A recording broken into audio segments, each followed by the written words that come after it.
always as before, but now we know for sure we are of love. We know this to be true, 'cause we feel it through and through. We are of love. And you ask, how can we be so sure? We say we've been this way before. And before our lives were filled with doubt and fear, but now our love has beckoned us near.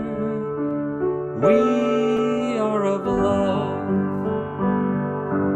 always as before, but now we know for sure we are of love. We know this to be true, 'cause we feel it through and through. We are of love.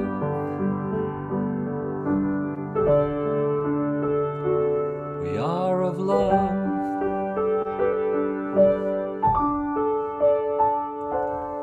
We are of.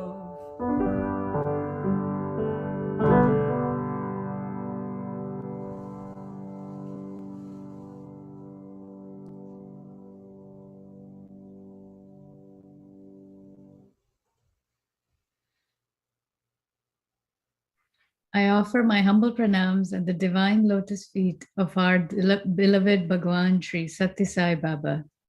Sairam, and welcome to this Region 8 devotional program and satsang. That beautiful voice you heard is the voice of Bob Becker. Bob has been privileged to be a Sai devotee for over 30 years now. His first Sai center was in Pound Ridge, New York, then the Silvermine Center in Norwalk, Connecticut, then the newly formed Newtown Group in Connecticut, and is a special guest to any Sai center when invited. Swami has blessed Bob to write and produce many devotional songs, and over the past 16 years, and in his home studio, he has been recording and producing many songs, including 3 Sai children's music CDs with the Stamford and Norwalk Sai Centers. The group was blessed to perform these songs in front of Swami in Puttaparthi. By profession, Bob is a video producer that has allowed him to produce videos for Swami's mobile medical hospital featuring Dr. Narasimhan work, one of the Sathya Sai bookstore in Tustin, California, as well as other spiritual organizations around the US. Over the past 20 years, he has been requested to help lead English singing sessions for the North Atlantic Sai retreats. He has immensely enjoyed helping to lead Seva singing groups at senior homes. And in the past year, Bob joined with Bernie Michael to be a video mentor for the Sai Love in Action Committee. Welcome, Bob. Sairam. Sairam. How are you today? I'm having a ball here. Just so happy to be invited to participate with your group. So thank you. I'm doing great. Yeah, love your voice. Thank you. Would you tell us more about yourself, what you do for fun, and how Swami entered your life? You bet. Fun for me, fun is what feeds me. So the variety of seva work that I get to do, that I'm blessed to do, is my joy. And of course, the music. I have been, it's funny, before I was drawn to Swami, I always thought I was very creative because I come up, I wouldn't even sit down to write. They would just come. But then I realized after after connecting with Swami that I get to receive the music from the divine. So that's my joy. It's the seva work and the music that I get to do and the people that I get to meet. So that was a big deal for me. And Swami, how did do I tell my Swami story of how I got involved? Yeah, yes, please. Okay. About a little over 30 years ago, my wife was co-managing a health food store here in New York, and there was a fellow that we would play basketball every Sunday together, and I used to call it basket brawl because we used to just lovingly beat each other up. And so after about a year of this, he says to me, I can't play basketball with you for the next couple of weeks. And I said, why? He said, my family and I are going to India. I said, why? And he hesitated. I said, you don't have to tell me. He said, no, no, no. We're going to see our teacher. I said, you have a guru? He hesitated. I said, you don't have to tell me. And he said, can I just give you a book? And then when I come back from India, if you're still interested, we can talk. And I said, great. So he gave me is it called The Psychiatrist and the Holy Man, or The Holy Man and the Psychiatrist? The Holy Man and the Psychiatrist, yeah. The Holy Man and the Psychiatrist. So he's away. I read the book, and that's it. The light goes on. And what I read, which has stayed with me all these years, and when asked, I share, is I heard Swami say, you're here for three reasons. One, to be in service to those less fortunate than you. Two, don't raise money in my name. You're not a beggar. I love that. Mm-hmm. And then the third one he said is, Christian, fine. Jew, fine. Muslim, fine. Hindu, fine. Whatever. He said, dig once and dig deep. Don't talk about it. Just do it. And after reading that book, I just laughed. I said, oh my God, this is it. If it stays this simple, I'm home. So the fellow comes back from his trip to India and he said, so do you want to talk? I said, yeah. And he said, what'd you think of the book? I said, I get it. He said, what'd you get? And I just explained to him. I said, how was your trip? He said, we had 2 interviews with Swami. I said, you had 2 interviews? And he said, yes. And we discussed it a little bit more. And then he and I really deepened our friendship. And it was his center, his mother's center, that I joined. So it came through our basket brawl and then reading the book. But, as you'll hear from so many devotees, that when they make when that initial contact is made, all of a sudden your heart goes, oh, Mm-hmm. I've been waiting for this. So it was wonderful. And over all these years, for me, nothing has changed. You know what? There was a question where you said, let me see, how did you put that? Something like, how does Swami manifest in your day? Yeah. How does he fit into your life? Fit into my life. Whenever I question something that I'm doing, Swami is there saying, if you're questioning whether this is the right thing to do, you already know the answer. So Swami is always, just right there, just kind of saying, come on, tag, Bob, you're it. And I'll never, someone told me, they asked Swami, when do they get realized? And Swami put it this way, and I love it to Westerners that I share it with. Mm-hmm. And I say, Swami says he is God, and devotees say he's God. Mm-hmm. I said, but then the other part of the listening is when he says, but you are too. Mm-hmm. And he said, I never forget. So you forget sometimes, but just start remembering. And I just love that. So how Swami manifests in my day is every time I question an intention or a motive, even unseen or unheard, I know Swami saying, come on, you know already, do the right thing. So that's how it manifests. And it's so interesting in conversations with people, especially if people talk about religion, or what church do you go to, or what temple do you go to, and do you believe in God? And I love, this is my little gag. I say, well, I've added a no, and I believe in good. Call it what you like. Yeah. So it's kind of that inclusiveness, and I think that's how Swami feeds me, to remember that we are all one, and when you believe in good and your life is dedicated to good, great. Doesn't matter what handshake you have, or what costume you wear, or what building you dwell in. It's all the same. Yeah, for sure. Yeah. Tell us more about how your story began, and how music and CDs and performances for Swami happened. I have a little, my piano here is in my office studio, my video editing studio, and I get to have a piano here. So how blessed is that? Mm-hmm. And I set up a little recording situation here, and I let some of the Sai organization know that if anyone wanted to record, my studio is available. And one of the songs, the group from Norwalk and Stanford came over one day and said, "We heard your song, In Love Eternally, and could we just change a word or two?"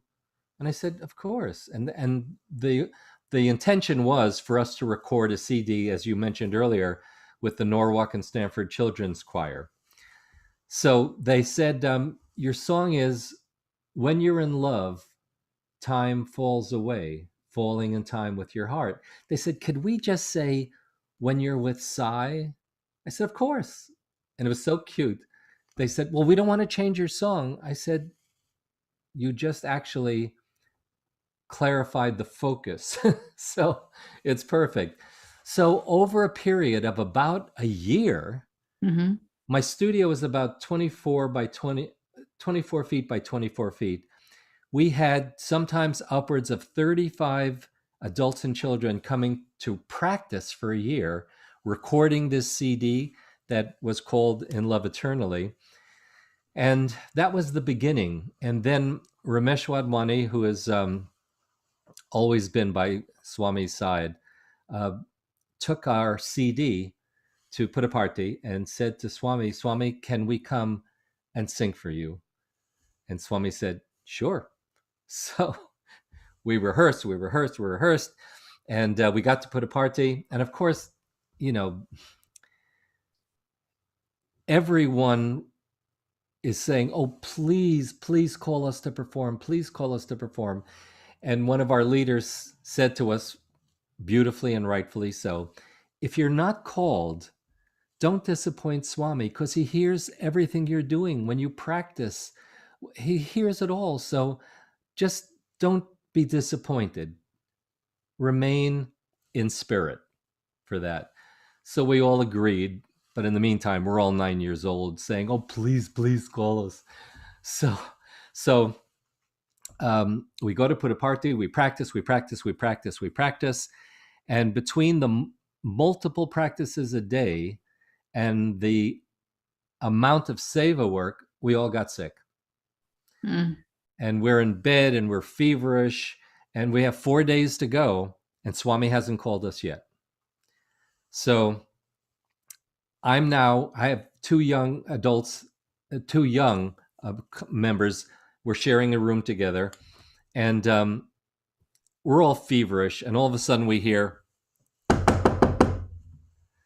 and I wake up and I go to the door, and it's our young, wonderful violinist, son Pat, and he goes, "Now." We said, "What does now mean?" He goes, "Swami's waiting for you." I said, "Oh." So we run madly, and it's almost like a comedy if you were to look from a drone down on it. We're coming with rickshaws, we're coming with cars, we're being dragged, we're being carried. In the meantime, this is in the middle of darshan. Swami is waiting a half hour, interrupting darshan, not interrupting, but pausing darshan for us to show up. So we show up, we set up everything, and then Swami goes, so we start to play our 14-song set. And as usual, Swami's trust my uncertainty. So none of the microphones are working for the instruments. It's just my keyboard. So I am so focused on making sure I don't mess up that I'm not looking up. And we're doing our songs, and it comes to In Love Eternally, which is the song that they put in our CD that Swami had sent me. And halfway through the song, this is so wonderful. I look up and I see Swami singing along with us. And I think to myself, how does he know the lyrics? And then I realize it's his song. So it's, there's sort of the comedy in here where we're still on a very mortal plane and realizing, come on.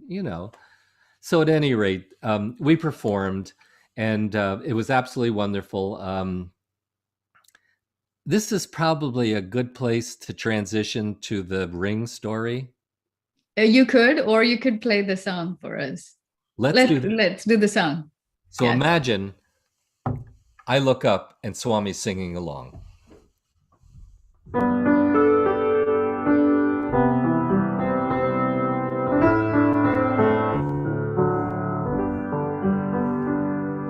When you're in love, time falls away, falling in time with your heart.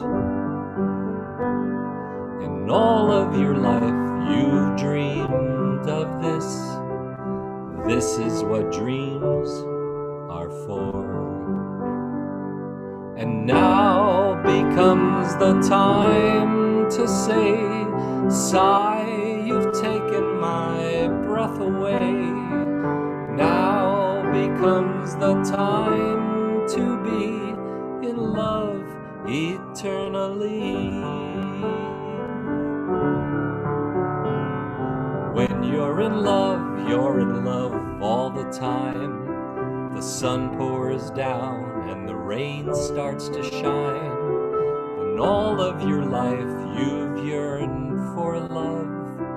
And this is what life is for. And now becomes the time to say, Sai, you've taken my breath away. Now becomes the time to be in love eternally. Rain to the stream, river to the sea. Sathya Sai Baba. Dark and the dawn, rainbow and storm. Sathya Sai Baba.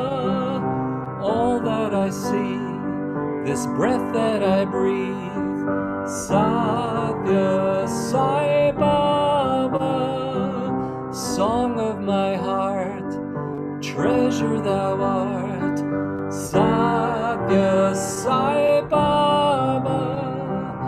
When you're in love all the time. When you're in love, you're in love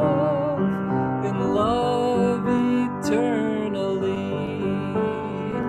In love eternally. In love eternally.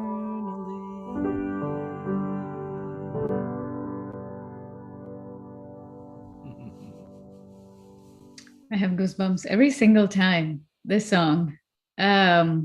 Now you have to tell us the ring story. Okay. Here's time for my embarrassment and self-humiliation and a wonderful lesson. So we finish the set. Swami, before the last song, Swami says to us, just do 13 songs. 13 is a good number. So we say, okay. So we finish the song, and when it's done, Swami calls up one of our leaders on the women's side, and he materializes a necklace for her. and the crowd's going crazy. Everyone's so grateful to see this done, publicly.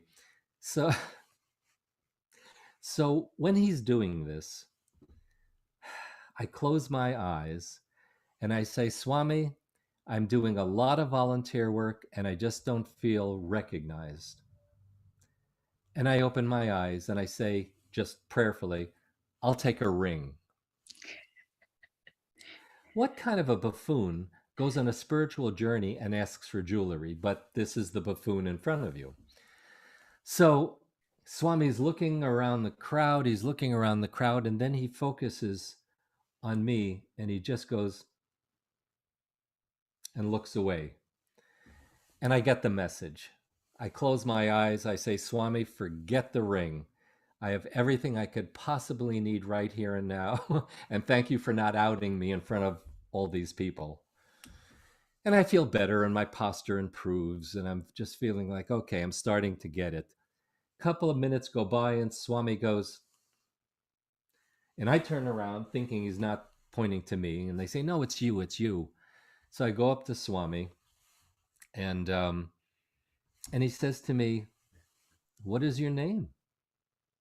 I said, Bob Becker, Swami. He goes, you are Bob Becker? And now I'm starting to question. And I go, yeah. And he goes, you are Bob Becker, Bob Becker.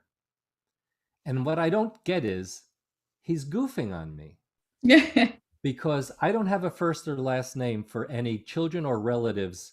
They all say, is Bob Becker coming? Is Bob? And they say, honey, you could say Uncle Bob. And they go, no, Bob Becker. So now he's getting me off balance. And he's talking further and he's talking further. I can't hear him. So I'm moving in. It's not a good sight from the rear. And I'm trying to listen.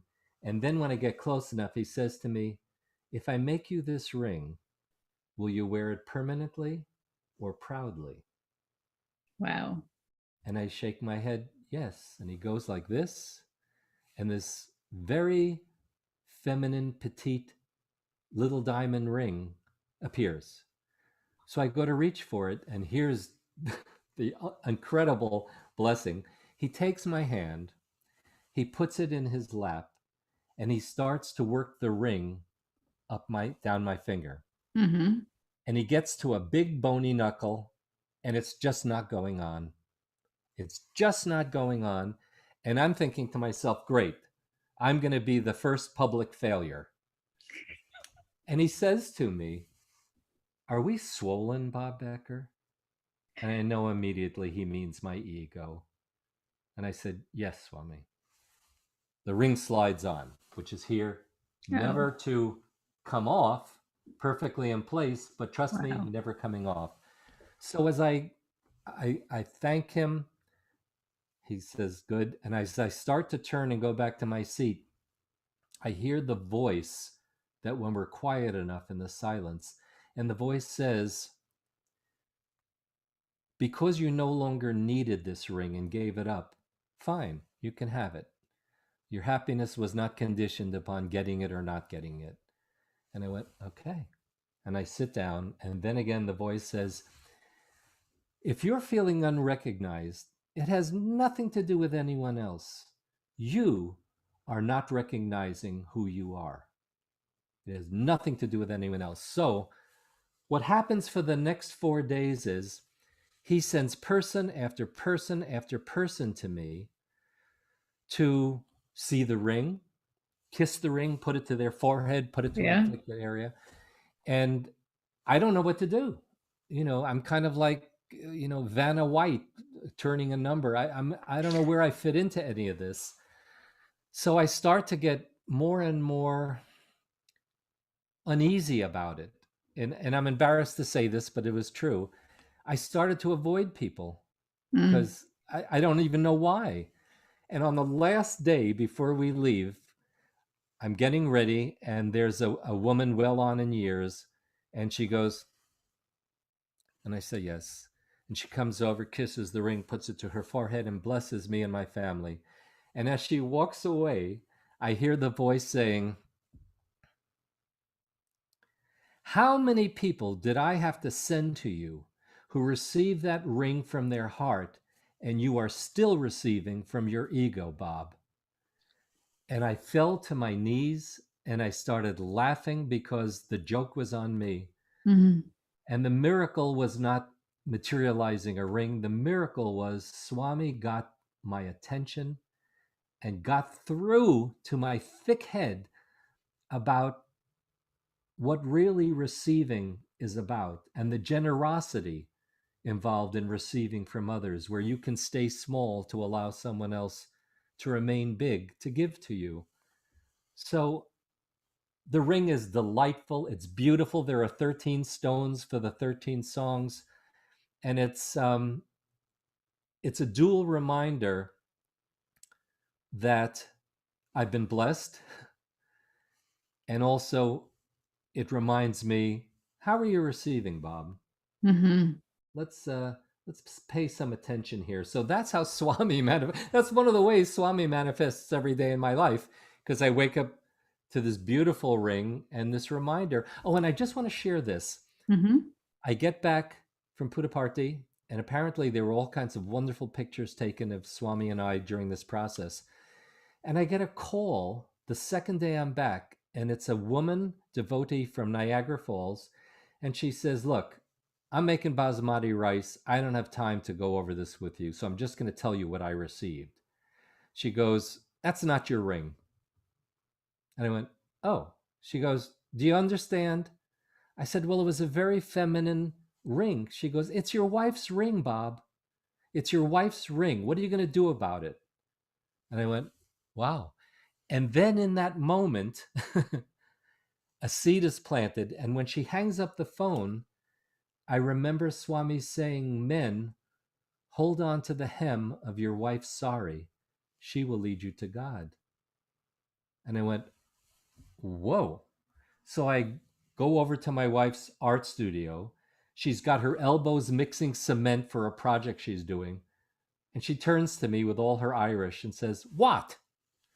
I said, someone just told me that that ring is not mine, that Swami made you that ring, but put it on my finger. She says, so just wear it for me. I'm up to my elbows in cement here. So the There's always comedy continues. And to this day, my wife says, let me see my ring. that's a good one. And I do that. But again, boy, did that drive home the lesson of men, hold on to the hem of your wife's sari. She will lead you to God. And the more I thought about it and the more I sat with it, what occurred to me was that Swami was saying,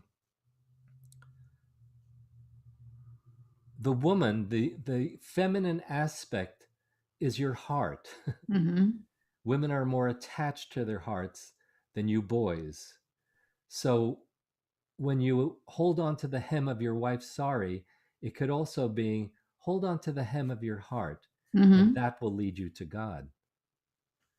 It's So never one meaning with Swami. There's always multiple in there. So they're all as true and as good. And everything is a gift. Everything, the present is a present, like you were saying. Um, everything is so beautiful. Okay, I am going to take you back to a year ago, when you had some interesting turn of events. And and the present is a present. yes, I didn't know I needed this present, but apparently I did. So it was mid-March, and all of a sudden, I am burning up with fever. My wife said, you don't look good. And this is a year ago, This is exactly. just a little Ish. over a year ago, Yeah. mid-March. And she goes, Bob, go lie down. I said, no, I'm fine. She goes, no, you're not fine, honey. And I lie down and I am burning with fever for 2 days. I am isolated because now we know COVID is amongst us. I'm isolated in an upstairs bedroom and my wife is checking in, but carefully. And I'm hallucinating. I'm going through all kinds of bizarre uh, tantrums and angers and sorrows, just madness, falling. And then it determined, I call my primary doctor, and he said, you may have COVID. He said, I want you to have your temperature taken. So my wife leaves a thermometer and I'm over 103 fever. And my primary doctor says, how can you not know you have 103 plus fever? I said, well, you got to know who you're talking to here. So for the next week, I can't eat a thing. I'm breathing fine. And I'm just starting to come to the surface. And I moved right over here across from the house into my studio, which is also an office, but there's also like a fold-out couch. And I'm here for the following 4.5 weeks. So a total of a little over 5 weeks, I'm self-isolated. And all kinds of things are happening internally. I'm waking up 2, 3, 4 times a night. I'm not eating. I'm trying to drink. And about halfway through the recovery, I wake up, and as I mentioned before, it's not like I sit down to be creative. I mean, I used to think I was. Swami just sends me music and lyrics in real time. I don't know how else to put it. So I wake up at 2 or 3 in the morning, and I'm thinking, oh boy, I'm haunted by the past, things that I have regrets for. I'm really worried about the future because I can't do business now. There's no income. So I'm haunted by the past and I'm terrified by the future. And all of a sudden, when you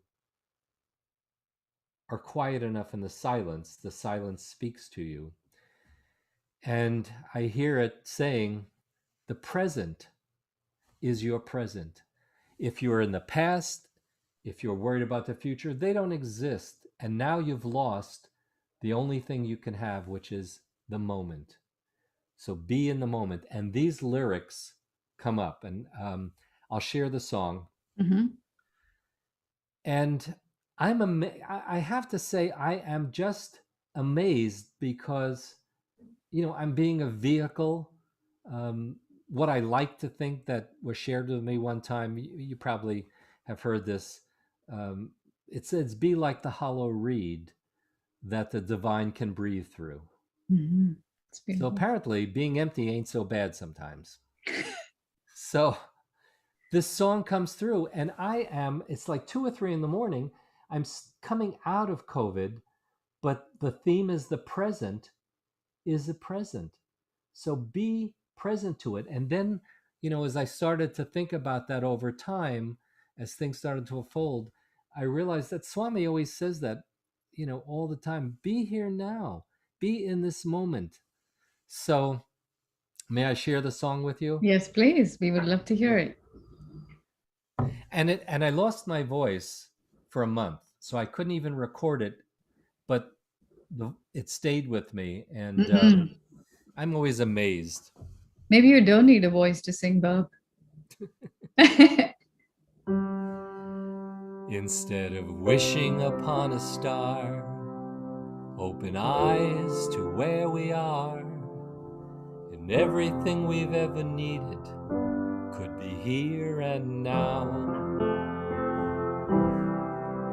I want to live in this presence of love, make this life to be enough, to give all that I can, be all that I am. I am that's who I am. And the present is a present, and it's been gifted from far beyond the stars. It's been gifted for who we already are. The present is a present. The present is a present.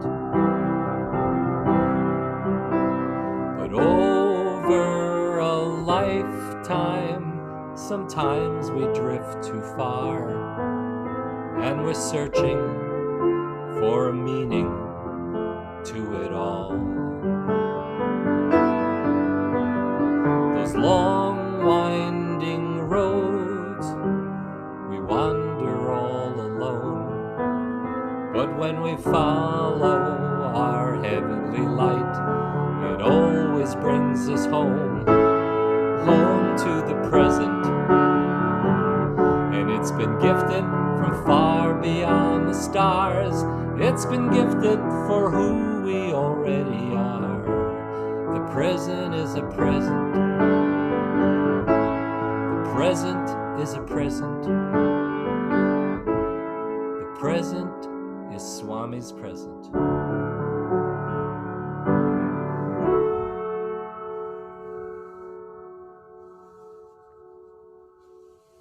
That's great. So great. I think Swami always says the past is past, future is unknown. All you have is this moment. So apparently I got that out of COVID, but also I have to share again this. This, if my wife were here, she'd say, "You know, Bob, you don't have to tell everything to everybody." I think we like hearing it, though. It's okay. Good. Here's how Swami gets to me. Again, in one of my COVID dreams, there's a show that's it was back in the 70s called Andy of Mayberry, and it was about, you know, Andy Griffith, the sheriff, and his deputy is Barney Fife, and the very simple but very sweet town mechanic is Gomer. So I'm watching. When I do watch TV during COVID, I'm only watching things that have no tension in them. I just need to listen to Swami, read Swami. But I'm watching because within this Andy of Mayberry, there's some lovely lessons that are not preached at you. So in this dream, there is Barney Fife, the deputy sheriff, always tries to make himself look bigger. And there's Gomer, and they're facing one another in the dream. And Gomer says to Barney Fife, the deputy, "Barney, I know you mean well, and I know you want to help people, but sometimes I wonder how much of it is it to make your ego swell so you look bigger?" And Barney Fife says, "Well, I don't know, Gomer." And in my dream, Gomer says, "Well, if you don't know, Barney, maybe you need to dig a little deeper." And I wake up in the middle of the morning, night, whenever it was, and in the blink of an eye, I realize I'm both of them. I'm talking to myself. I'm questioning my authenticity. And I start laughing again.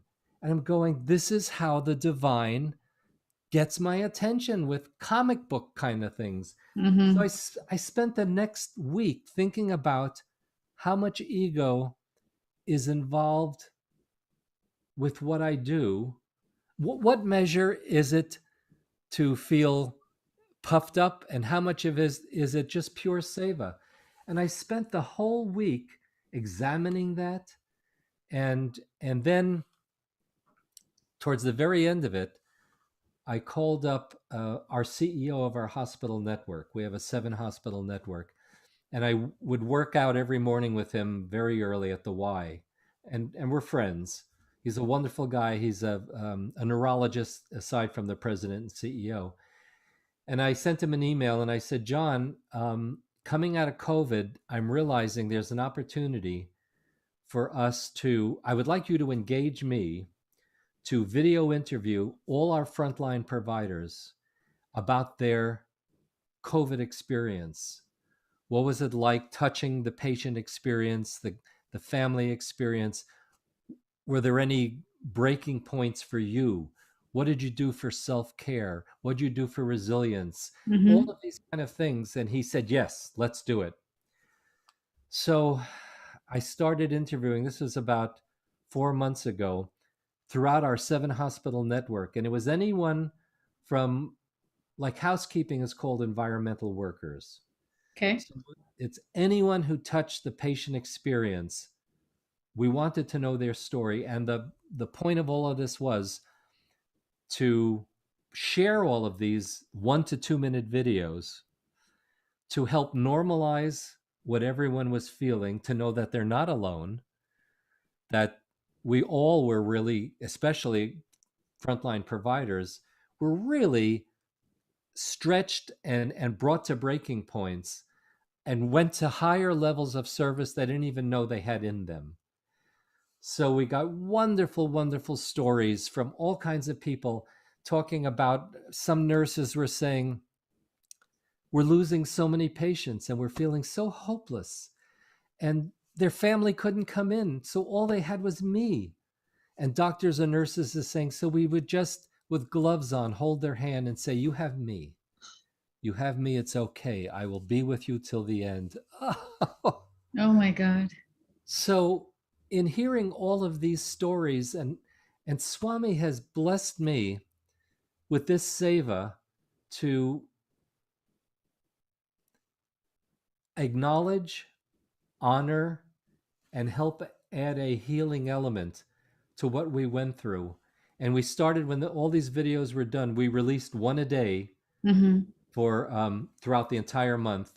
And then another project came from that along the same lines. So that came from COVID. So many incredible things came from this unasked for, unanticipated present. And it was absolutely just incredible. I to continue to now, I probably never would have even thought of doing this work had it not been for COVID. And my doctor friends and nurses and EMTs and emergency room people, I have been blessed with so many new friendships with these wonderful, wonderful people. So that came out of my COVID experience as well. It is very rare that someone actually calls, or I have not heard, at least in my year, that anyone calls COVID a gift. So it is very rare, Bob, what you've experienced. How does one, I think you're calling this project COVID Diaries. The first part were called COVID Diaries. And then another project came right from that. And it's called PACT. P-A-C-T is the acronym. It stands for Peer Associate Care Team. And because we came through this COVID experience and we're still having subsequent waves of it, it's about training, and I got trained in it too. It's about how to recognize when your peer or an associate you're working with is not right. There's something that's weighing on them. And it teaches us how to go to that peer and or associate and say, are you okay? And forgive me, men, most men will say, I'm fine, go help someone else. Women, closer to the heart, will be a little bit more generous and ask for help. So this PACT project that I'm doing now is more of these same videos and expressing people who asked for help, received it, and realized now I want to give help. But it is so, that's so cool. The essence of it all, I'll just share this. When I got my PACT training, I left my studio and walked right over to the house, and my wife said, how'd it go? I said, it was just fabulous. She said, what'd you learn? I said, the whole underpinning of all of this is shut up, listen, and don't try to fix. Just listen. And my wife says, let's see how that works around the house, Bob. How do people see these videos? We were releasing them primarily through the hospital network. So through the director of communications, I worked out a plan of identifying what are the platforms within the hospital network, what are the venues, who are our audiences, not only for one another, but for the community, because the communities, as we know, express such gratitude to our frontline workers that we figured, let us talk about our gratitude for them. So it's on their intranet, on their internal program. I've made email signature links. So every email that goes out through, whether it's a staff meeting or a weekly meeting, we just embed a little link. And we just say to folks, like for instance, people will say, I don't have time. So we say, okay, before you do rounding or after round, click on this. It's a minute, we'll discuss it. afterwards. Tell me your feelings. So again, 1 to 2.5 minutes was enough time. And then when they started to see that it's their peers, that they're being represented, acknowledged, and honored, then everyone started. Then there was sustainability. Everyone wanted to see them. So it was on the intranet. It was sent out through emails. It's used for recruiting now. It's used for medical students, interns, residents, and some of the other folks that was hard to get through to. And so it was throughout, it's continuing to go throughout the network. And I'll just stop by saying this, that one of the key things in the medical community, if you're in a hospital or a medical organization, you are judged by patient outcomes, not only the clinical aspect of that, but an emotional satisfaction that you were heard, you were listened to, and you were potentially involved in the decision making instead of it being made for you. So that became part of an educational tool, because they said, especially in the ICU or the emergency department, we learned a little bit more about each other. We learned a little bit more about our strengths, our resiliency, our levels of gratitude and presence. Very nice. Yeah. I feel like we should have you play one more song, and that would be a good way for us to end it. Swami sent this song about 4 years ago. And I was always wanting to have a vehicle to help my Western friends understand where I'm coming from and what I've learned from Swami. So it's called Jai Sai Ram, Om Tat Sat.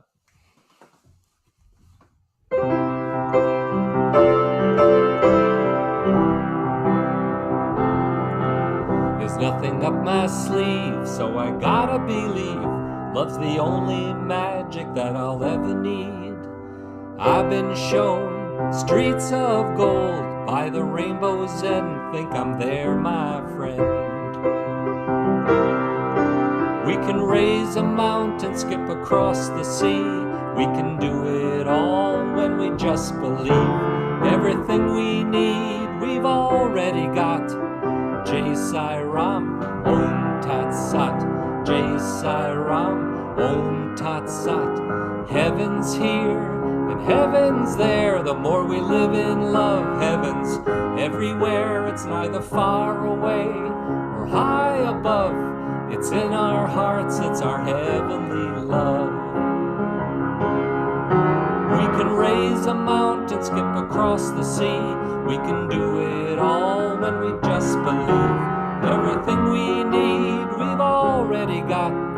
Jai Sai Ram, Om Tat Sat.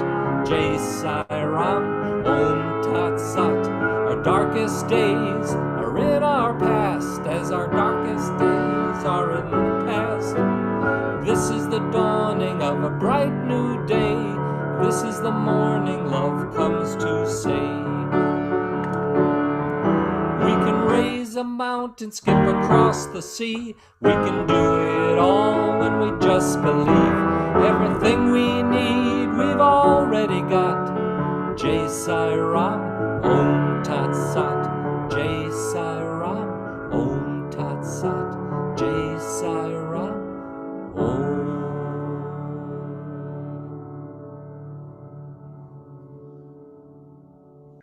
Bob, that was wonderful. What a beautiful voice and such joyful meaning. Jiva Uncle, if you're listening, can we have Bob be our first speaker for the next in-person retreat here in Region 8? This was so much fun and loaded with some great messages. Thank you again, Bob, and everyone in Region 8 that's listening. Back now to you, Greg.